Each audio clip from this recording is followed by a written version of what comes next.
చెప్పాలి. రెండు సంక్రాంతి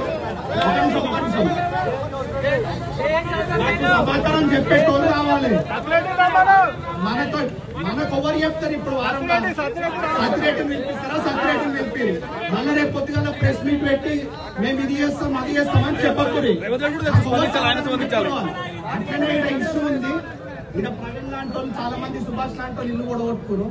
వాళ్ళ టీడీఆర్ ఇచ్చి రాజకీయ నాయకులు ఎంత దుర్వినియోగం చేస్తారంటే 17 ఏళ్ల నుంచి వాళ్ళకి ఇల్లుల మీద బాధ్యత లేదు, కాంపన్సేషన్ ఇవ్వలేదు ఎవరు. ఇప్పుడు వాళ్ళ సొంత ఇల్లు కూడా కొట్టుకుండు. రోజు గ్రూప్ లో మెసేజ్ పెట్టారు. ఒక్కరైనా పట్టించుకునేటోళ్ళు ఉన్నారా? ఒక్క రోజునే ఇల్లు గురించి బాధ్యత తీసుకొని మాట్లాడతామని చెప్పారు. ఎవరున్నారు? మాజీ సర్పంచ్ అయినా మాజీ చైర్మన్ అయినా పార్టీలలోనే ఉన్నారు. అదే పార్టీ రూలింగ్ నుండి గవర్నమెంట్ ఉండి ఇంతవరకు కొట్లాడకపోతే మేము ఎవరిని అడుగుతాం? గవర్నమెంట్ ఆలే ఉంటురే, మన ఆపోజిషన్ ఆలే ఉంటురే, మాకే అర్థమవుతుంది. అసలు ఎవరి మీద కొట్లాడడం లేదు. యూత్ అంతా కాంగ్రెస్ వాళ్ళు ఉన్నారు, బీజేపీ వాళ్ళు ఉన్నారు, టీఆర్ఎస్ వాళ్ళు ఉన్నారు. వాళ్ళకు కూడా అర్థం కాకనే ఇక్కడికి వచ్చినాం కదా. మీరే బాధ్యత తీసుకుంటే మేము ఎందుకు వస్తాము?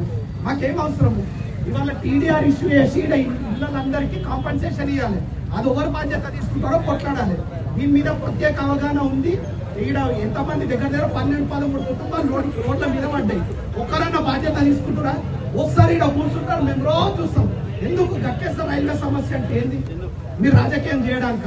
అరే నాయన ఎల్పినారులా నీకు గాడ ఓవర్ బ్రిడ్జ్ అయిపోయింది, అండర్ పాస్ అయిపోయింది, నాగోల్ బ్రిడ్జ్ అయిపోయింది. 5 ఏళ్ళ కంప్లీట్ చేసుకుని 17 ఏళ్ళు ఎందుకు పడుతుంది? మనకి ఎందుకు పడుతుంది? బైపాస్ ఖతం అయిపోయింది అంటే వీళ్ళకి అవసరం ఉంటే కొట్లాడుతారు, అవసరం లేకపోతే కొట్లాడు. టీఆర్ఎస్ వాళ్ళు వస్తారు, బీజేపీ వాళ్ళు వస్తారు, కాంగ్రెస్. ఇవి వద్దు మాకు వారంలో ఎట్టి పరిస్థితుల్లో సమాధానం కావాలి. కాదు అని చెప్తే మేము రోడ్డు చేస్తాము, కొట్లాడతాము, కేసులు పెట్టించుకుంటాము, ఏదాకైనా పోతాం. మేమైతే వదిలే సమస్య లేదు. మేము ఉంటామని అనుకుంటున్నాము. ఇప్పుడే స్టార్ట్ అయింది. చేయకపోతే మేము ఇప్పుడు 500 మంది, రేపు 1500 మంది అవుతాం, 2000 మంది అవుతాం, రేపు 7 వరకైనా పోతాం. ఈ సమయం ఇచ్చిన ప్రతి ఒక్కరికి ధన్యవాదాలు. ఇక్కడికి వచ్చిన చాలా సంతోషంగా